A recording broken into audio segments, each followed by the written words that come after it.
The gravy spoon slips from my fingers, clattering against the ceramic floor of my parents' beach house kitchen. Warm brown liquid splatters across my apron like a Rorschach test of my family's indifference. In the dining room, just 15 feet and a lifetime away, glasses clink amid a chorus of laughter. They started without me. I stand frozen, listening to the cheerful din washing over the polished marble countertops.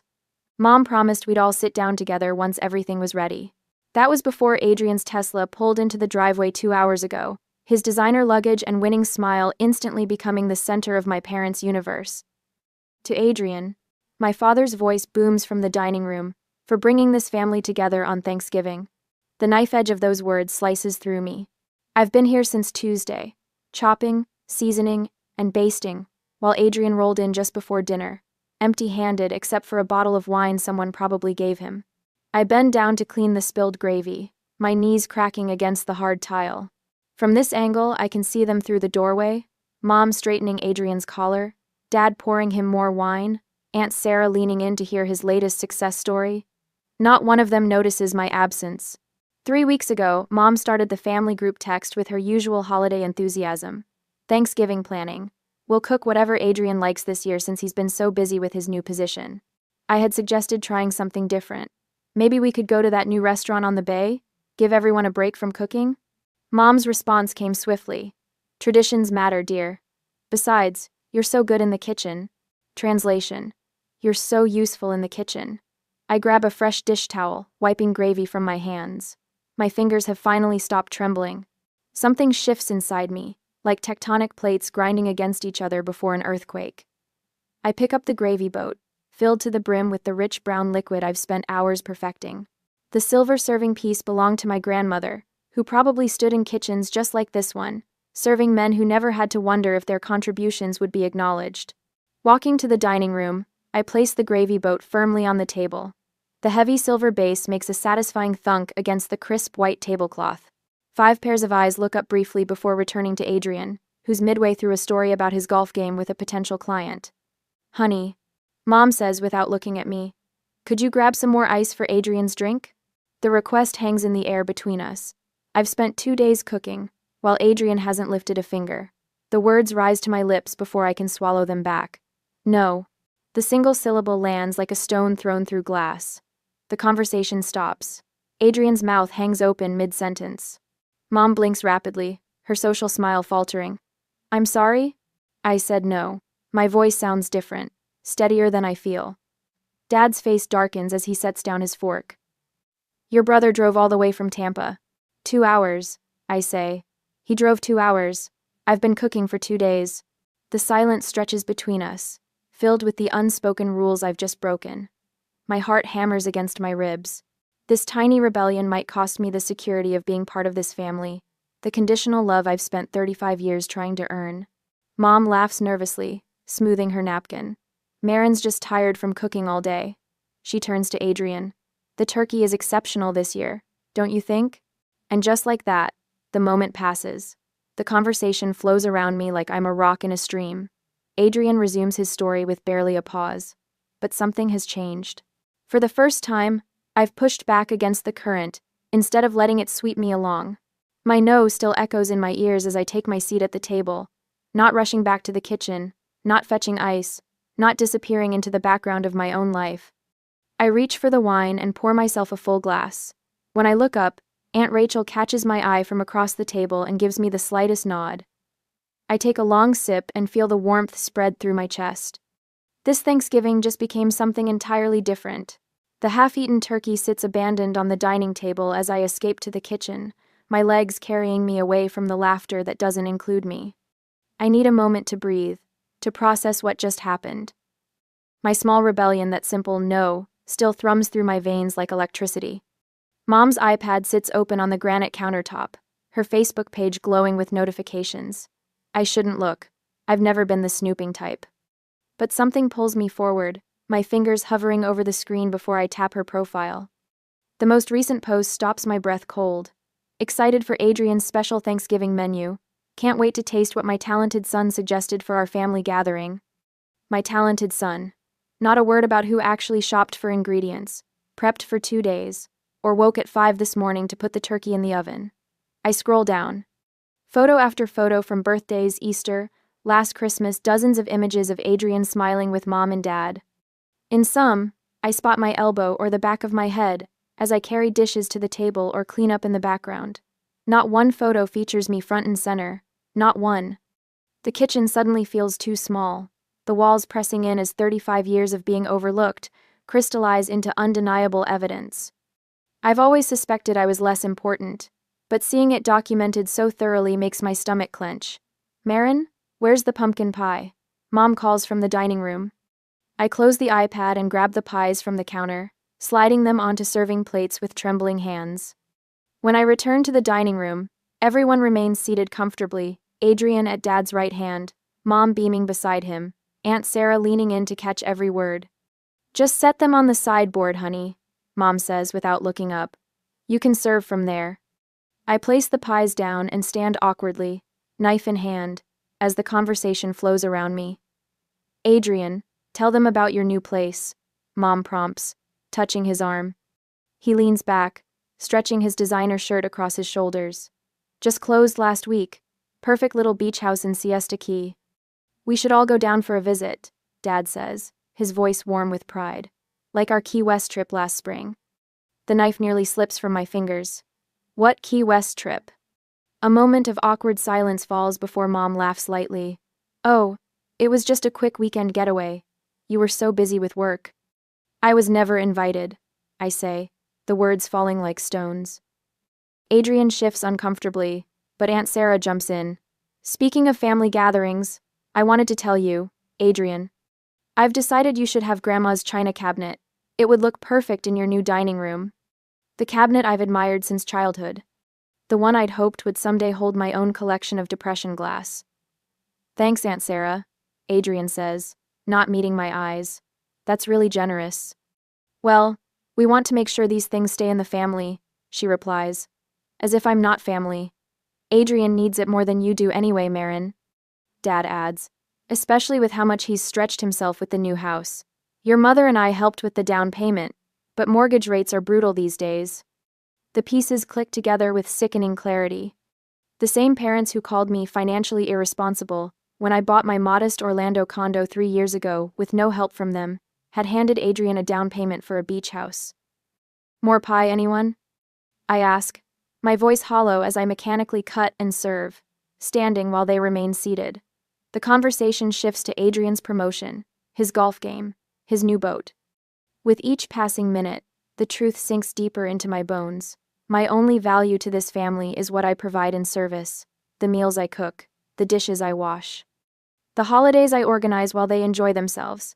If I stopped serving, would I cease to exist in their eyes completely? Would anyone like coffee? I ask, already moving toward the kitchen. "That would be lovely, dear," Mom says, finally glancing my way. "And could you bring more napkins?" Adrian spilled a little gravy. I nod, turning away before they can see the tears threatening to spill. As I pass Aunt Rachel, Mom's younger sister who arrived late, she reaches under the table and squeezes my hand. Her eyes meet mine with quiet understanding. "I see you," she whispers, low enough that only I can hear. That tiny moment of recognition nearly breaks me. As I stand in the kitchen waiting for the coffee to brew, I watch through the doorway as my family enjoys the meal I spent days preparing. The question rises unbidden in my mind. Should I maintain peace by accepting my role, or risk everything by demanding the respect I deserved? What would you do when the family you love doesn't seem to value you in return? The coffee pot hisses, bringing me back to the present. I arrange the cups on a tray, straighten my shoulders, and prepare to serve my family once more. But something has changed. A seed of resistance has been planted, and I can feel it taking root. My phone chimes with the familiar group text alert. I hesitate before opening it, remembering how the Thanksgiving aftermath left a persistent knot in my stomach. 3 weeks of blessed silence shattered in an instant. "Exciting news," Mom's text reads. "Adrian is hosting Christmas at his new beach house. Everyone's so thrilled." I stare at the screen, waiting for the inevitable follow-up. It arrives exactly 30 seconds later. "Marin, I've made a list of your dishes. The usual stuffing everyone loves, your cranberry relish, those little appetizers with the puff pastry, and maybe your chocolate pecan pie.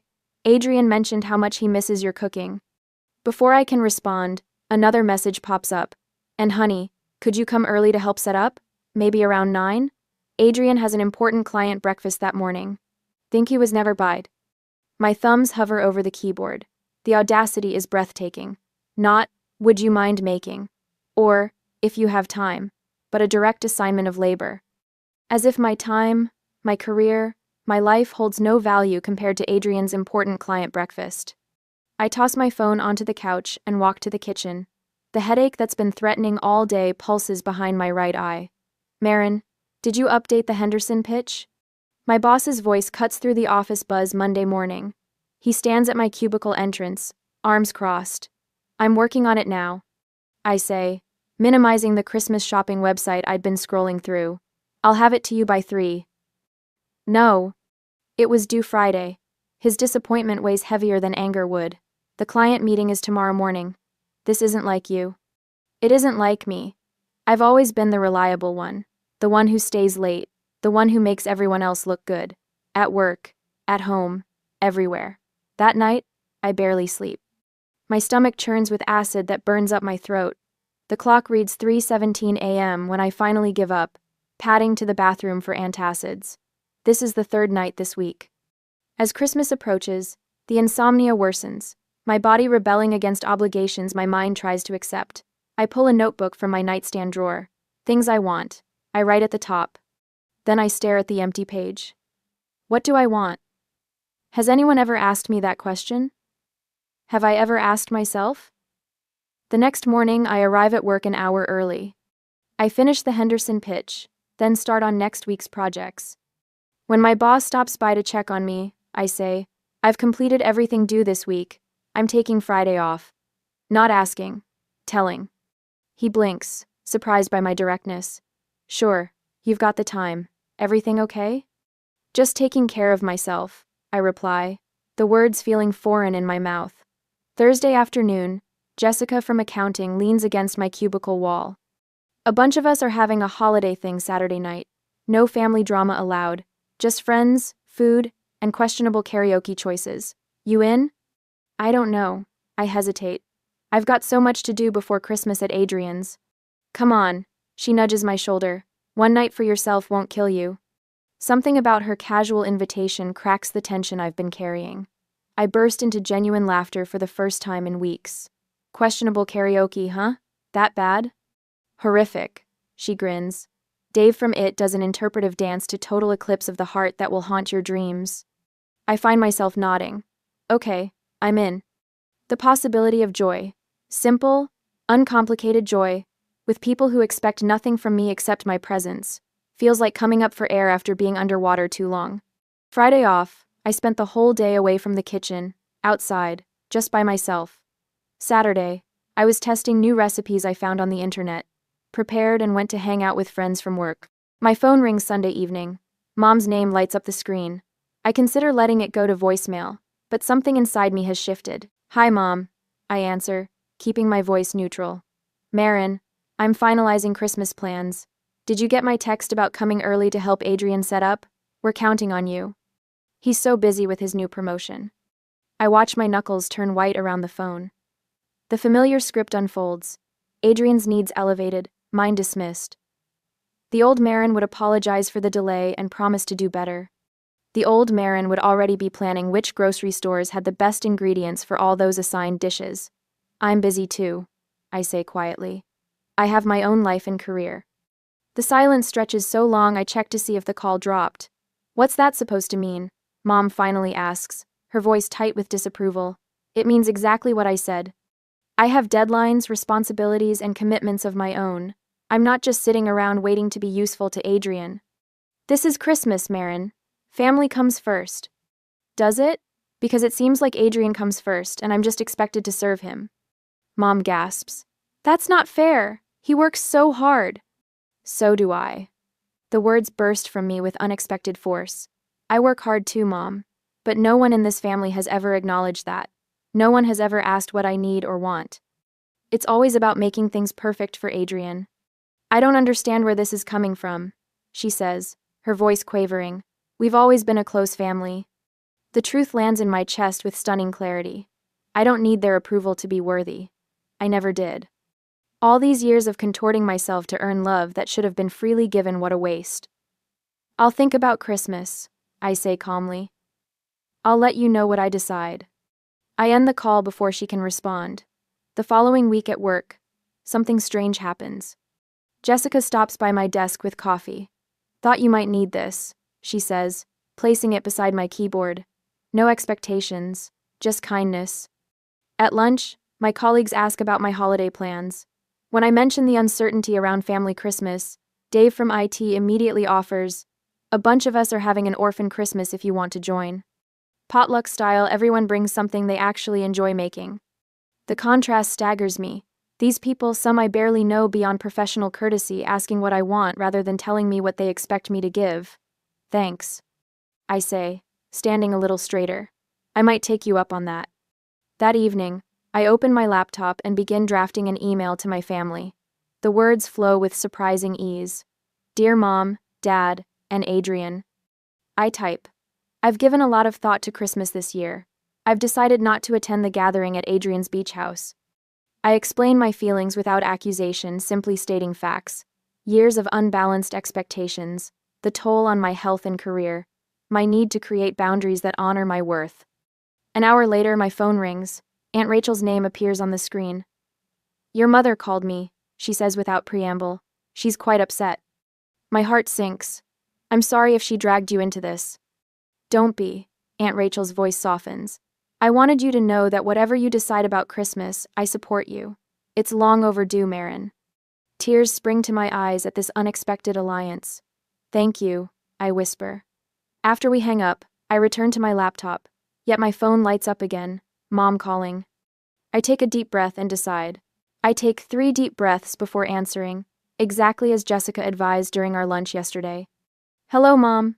My voice comes out steady, a stark contrast to the nervous tremor that usually accompanies these calls. Marin, we need to discuss Christmas arrangements. She launches in without preamble. Adrian wants to know which dishes you're bringing. He's planning the table settings. I press my palm flat against the cool granite of my kitchen counter. I won't be coming to Adrian's for Christmas.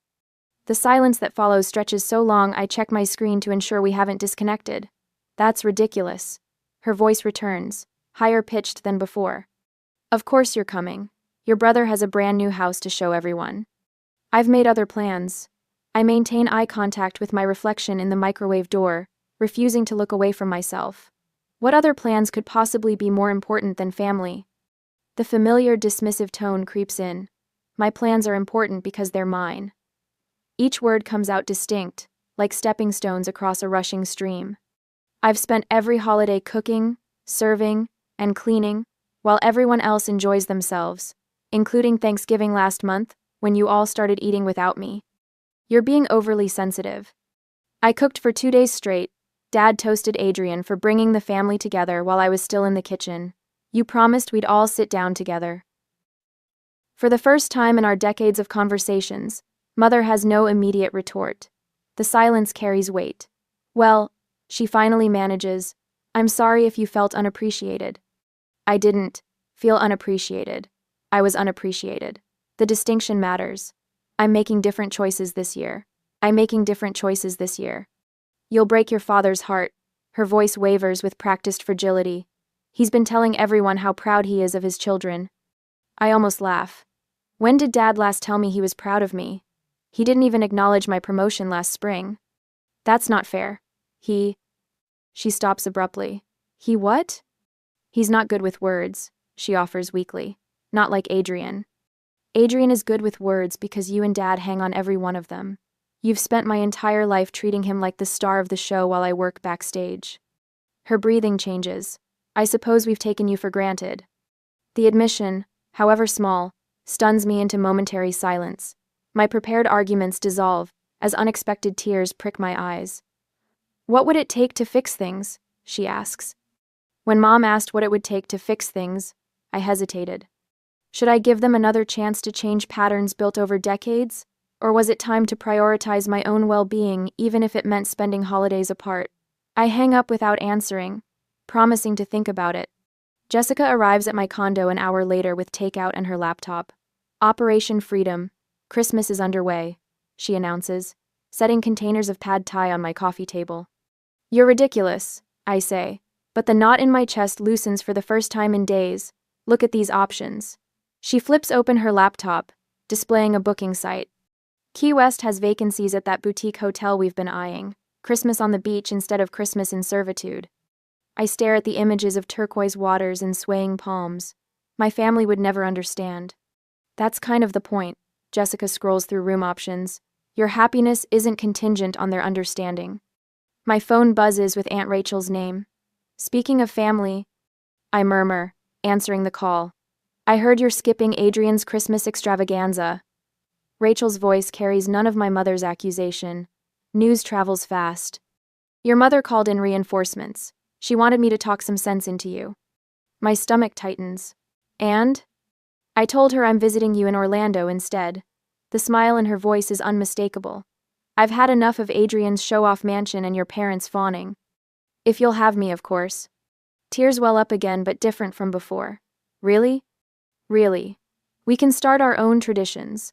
Ones where nobody spends the entire day in the kitchen while others take credit.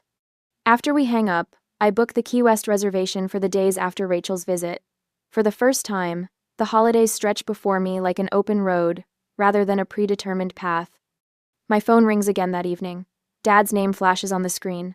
He hasn't called me directly in at least 3 years. Marin, he says when I answer, his voice uncharacteristically hesitant.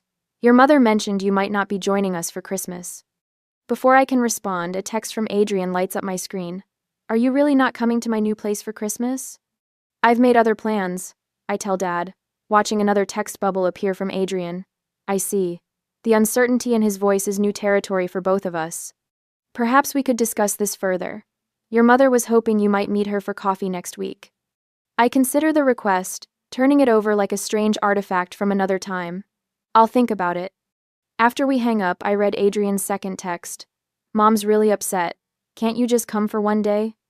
Standing in my quiet kitchen, I realize I'm smiling. Not from cruelty or vengeance, but from the strange weightlessness of finally being seen. They've noticed my absence. It's a start. Next week, Wednesday, the holiday music floating through Sunflower Cafe feels like an ironic soundtrack to the tension unfolding at our corner table. Mother sits across from me, her hands clasped around a mug of peppermint mocha she hasn't touched. Between us lies the worn leather photo album she brought, a tactical prop in her arsenal of manipulation. Your brother needs you, Marin, she says, flipping to a page with Adrian's kindergarten graduation photo. This isn't just about Christmas dinner. It's about family obligations. I watch her manicured finger trace the outline of Adrian's 5-year-old face, while completely skipping over my photo beside him. Even in reminiscing, I remain invisible. Adrian has important clients coming. He wants to impress them with a traditional family Christmas. Her voice drops to a confidential whisper. He specifically asked for your cranberry relish recipe. Not for me. For my recipe. You know your father and I won't be around forever. Her voice wavers with practiced emotion. Are you really willing to throw away your family over petty jealousy? The words land exactly as she intended, like a punch to the stomach. For a moment, I feel the familiar guilt rising in my throat. But then I notice her eyes darting to check if her performance is having the desired effect. I reach into my bag and pull out my own folder. I brought something too, I say, my voice steadier than I expected. I place 2 family photos side by side.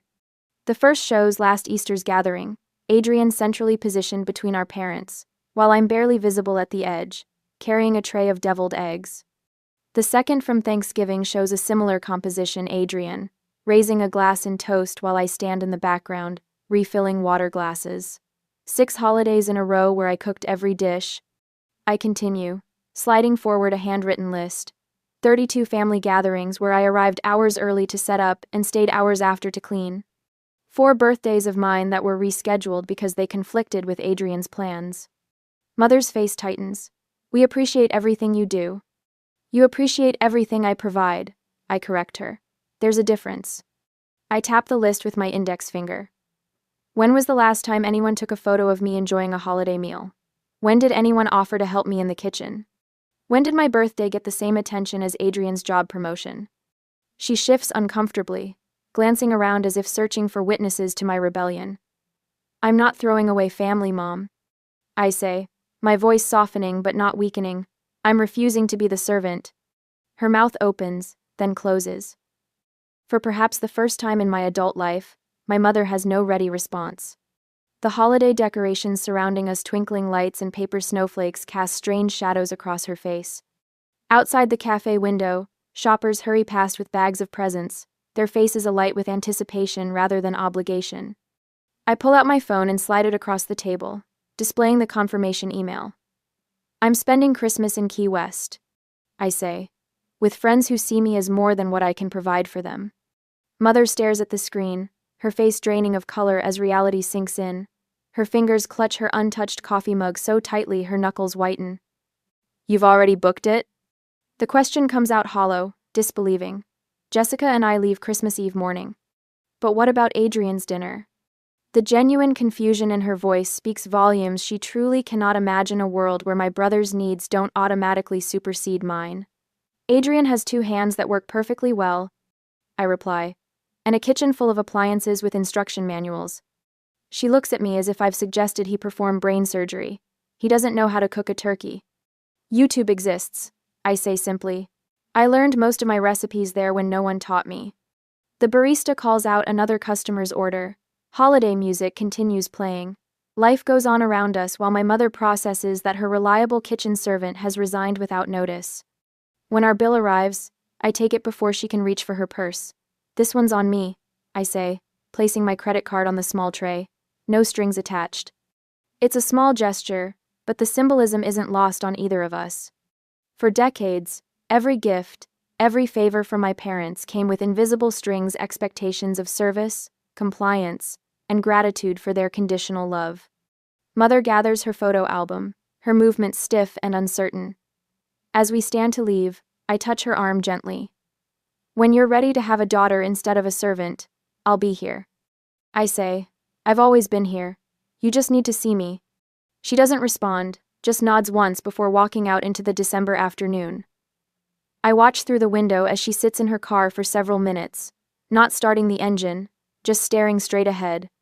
That evening, Jessica helps me pack for our trip while sharing office gossip to lighten the mood. My phone buzzes with texts from Aunt Rachel, who reports that family channels are buzzing with news of my Christmas betrayal. Apparently, Adrian asked if the turkey comes with instructions written on it. She writes with a laughing emoji. Your mother told him to order catering, but your father insists on a home-cooked meal. I feel a strange lightness knowing my absence has created such a disruption. Not from spite, but from the realization that my contributions were substantial enough to leave a gap when withdrawn. The family group chat has been noticeably silent. No guilt trips, no angry messages, just the digital equivalent of stunned silence. As Jessica and I toast to our upcoming beach Christmas with glasses of wine, my phone lights up with a text. It's from my father, the first direct message he's sent me in years without my mother as intermediary. We need to talk, it reads. I set the phone down without responding, feeling neither triumph nor regret, just the quiet certainty that whatever happens next, I won't be returning to the kitchen while others enjoy the feast I've prepared. During Christmas time, the Key West sun warms my face as I stretch out on a beach towel beside Jessica. Laughter bubbles from my chest when our friend Theo performs an exaggerated impression of his boss. For once, I'm not bustling around serving others, I'm simply present, soaking in the moment. Marin, get in this. Jessica waves her phone, framing a photo of our impromptu holiday gathering. I slide between Theo and Jessica, smiling without reservation. The camera clicks, capturing my relaxed posture and genuine smile. 3 days in Key West, and I haven't once apologized for taking up space. Your pick for dinner tonight, Theo says, passing me the local restaurant guide. The simple act of choosing without calculating everyone else's preferences first still feels revolutionary. The seafood place on Duval. I decide without hesitation. Jessica raises her plastic cup, to Marin, who showed us all how to create holidays worth celebrating. 11 months later, on Thanksgiving Day, the aroma of rosemary and garlic fills my Orlando condo as I slide the turkey back into the oven. The timer reads 40 minutes, remaining plenty of time to join my guests. Need any help? Jessica asks from the doorway. Actually, I'm good. The words come easily now. Theo's handling the potatoes. Rachel brought dessert. Everything's under control. When I enter my living room, Aunt Rachel pats the sofa beside her. This beats Adrian's stuffy dining room, she whispers, squeezing my hand.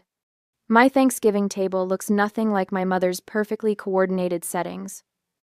Mismatched plates surround a centerpiece of driftwood and shells from Key West. Theo stands at the counter, sleeves rolled up, mashing potatoes, while deep in conversation with Rachel's daughter, Emily. Wine? I offer Rachel, pouring myself a glass without waiting for permission. Your father called me yesterday, Rachel says quietly. Asked if you were hosting Thanksgiving. The mention of my father doesn't trigger the familiar knot in my stomach. How are they doing? Managing. Your mother overcooks everything. Rachel smiles. Adrian burned the stuffing last year. We laugh, and the sound holds no bitterness.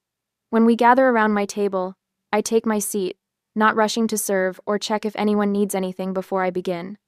We pass dishes family style, each person contributing something to the meal. I taste everything, savoring flavors instead of worrying about others' reactions. Rachel raises her glass. To traditions that nourish rather than drain us. To chosen family, Jessica adds. 2 weeks later, my phone lights up with my father's number. I answer with steady hands. Marin. His voice sounds older. Your mother and I were wondering if we could visit for Christmas. I stand before the wall where I've hung the photo from our Thanksgiving dinner, 5 smiling faces, mine centered and glowing. I'd like that. I say, but things would be different. We'd cook together, not just me, and I've planned a friends gathering on Christmas Eve that wouldn't change. The silence stretches between us. Then, I think we can manage that. As I consider my father's request, I wonder if some relationships can be rebuilt on new terms, or if some patterns are too deeply ingrained to change. What would you do? Try to redefine the relationship, or maintain the healthy distance you've created? I hang up the photo, adjusting it until it sits perfectly level. Whatever happens with my parents, I've found my footing. This is my life now chosen, not assigned.